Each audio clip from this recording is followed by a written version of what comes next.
Hey everyone, welcome to another deep dive, and today we're tackling a topic that's close to all of our hearts, I'm sure. We're talking about emotional intelligence in kids. Absolutely. And we found this great guide that's packed with actionable advice. And we're so excited to dig in and uncover some golden nuggets in there for you today. It's interesting because when we think about emotional intelligence, it's not about, raising kids who never get angry or frustrated. Right. It's about giving them the tools to actually understand and manage those big feelings. Which, honestly, let's be real, that's a superpower we could all use a little more of. Yeah, absolutely. Uh-huh. And so the guide starts with this great tip, Yeah. and it's all about name the feeling, tame the feeling. And this really resonated with me. Um, Research actually shows that just giving an emotion a label can lessen its intensity. Like, it almost seems like magic, but it's brain science. It is. You know when you feel like you're about to just lose it, but then you take a second and you're like, okay, I'm feeling really stressed right now. Ah, That's literally putting a label on it. And imagine giving your child that same tool to use. So when they're in the middle of like a total meltdown, instead of saying stop that or, knock it off, try saying, wow, you seem really frustrated right now. Just acknowledging that feeling can actually help them start to calm down. yeah, it's like you're helping them become these feeling detectives. Exact. That's what I love. And, speaking of modeling good behavior, I think that leads perfectly into our next tip, which is all about empathy. Yeah. You know what they say? Monkey do. Kids are always watching us, right? Hmm. So they soak up our reactions, they soak up our behaviors like little sponges. So if we want to raise empathetic kids, we've got to walk the walk. We can't just talk the talk. I always think about when your kid like scrapes their knee and you instantly feel that pain for them. Yeah. You're modeling empathy right there. And those seemingly small moments can speak volumes.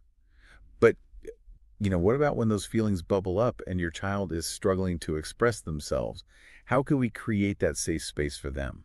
I think that's where this idea of non-judgmental validation is so important because it's one thing to listen, but it's another to really hear your child, right? Like, for example, if your kid comes home from school and says, school was so boring today, instead of immediately being like, well, you still have to go, or everybody feels that way sometimes, just try saying, oh, wow, it sounds like you're feeling a little bored with school right now. Tell me more about it. Yeah. So you're validating their experience without trying to fix it, Exactly. which I love. I love that. And, the guide goes on to emphasize this importance of problem solving, which I feel like is a really natural next step. Well, yeah, because once your child can, identify what they're feeling and express those emotions, you can then give them the tools to navigate those, really tricky situations. Yeah, absolutely. Teach them how to brainstorm solutions. Maybe it's like using their words to express their needs or taking a break when they feel overwhelmed. You could even try saying something like, let's come up with 3 things that you can do whenever you start to feel angry. It's giving them that agency, which is so important. It is. And, when they do manage their emotions well, big praise, that positive reinforcement. Absolutely. Yeah. Yeah. Positive reinforcement goes a really long way. And just celebrating those wins, it helps solidify those healthy habits we're trying to build. Absolutely. And so as we start to wrap up here, I kind of want to bring it back to, like, what does this all mean for us? What's the big so what when it comes to emotional intelligence in kids? Well, think about it this way. Think about how much smoother your day goes when you can manage your frustration or when you can communicate your needs effectively. Right. Yeah. Now imagine giving your child those same exact superpowers. These skills that we're talking about, understanding, managing, and expressing emotions. These are essential, not just for, having a happy childhood, but for building healthy relationships and navigating the ups and downs of life. It's a big deal. It's an investment in their future. Totally. Absolutely. And I love that.